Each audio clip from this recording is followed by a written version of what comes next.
দেখো, একটা কথা বলি, যে মানুষের তোমাকে হারানোর কোনো ভয় নেই, যে মানুষটার তোমাকে হারানোর কোনো ভয় নেই, তার জন্য নিজেকে হারিও না। আমি আবারও বলতেছি, কানটা খুলে শোনো। যে মানুষটার তোমাকে হারানোর কোনো ভয় নেই, তুমি থাকলেও সমস্যা নাই, না থাকলেও সমস্যা নাই, তার জন্য, সেই মানুষটার জন্য নিজেকে হারিও না। কারণ মানুষের অভাব হয়তোবা পূরণ হয়, মানুষের অভাব হয়তোবা কোনো না কোনোভাবে পূরণ হয়ে যায়, কিন্তু নিজের আত্মসম্মানটা একবার চলে গেলে সেটাই।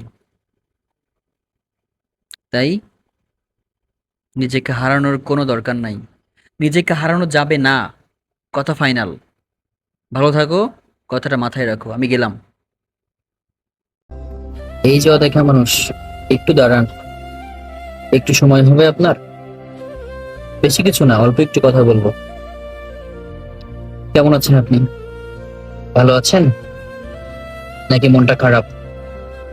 মনটা কি খুব বেশি খারাপ? আসলে কি আর বলবো, আজকে মনটা আমারও খারাপ। মন খারাপ থাকলে না, একা একা থাকি, কিছুই ভাল লাগে না। কারোর সাথে কথা বলতে ইচ্ছা করে না, কারোর সাথে মিশতে ইচ্ছা করে না, চুপচাপ থাকতে ভাল লাগে। তাই ভাবলাম যে কথা বলার কেউ নেই, আপনাদের সাথে একটু কথা শেয়ার করি, হয়তো ভালো লাগবে। আমি জানি না আপনাদের কাছে আমার কথাগুলো কেমন লাগছে, কিন্তু কি আর করার বলেন, আপনারা আমার ভালোবাসার মানুষ। আসলে কি আর বলবো, মন খারাপ জীবনেরই একটা অংশ। জীবনে সবসময় ভালো সময় থাকবে এরকমটাও না, আবার সবসময় খারাপ সময় থাকবে এরকমটাও না। ভালো মন্দ সবকিছু মিলিয়ে আমাদের এই জীবনটা, তাই সবকিছু মেনে নিয়ে আমাদের চলতে হবে। মন খারাপ তো আমারও, তাই না? আমি কি মন খারাপ করে বসে থাকবো? না, না, মন খারাপ করে বসে থাকলে চলবে না। নিজের মনকে নিজের ভালো রাখতে হবে, ভালো থাকতে হবে, নিজেকে নিজেকে নিজের ভালো রাখতে হবে।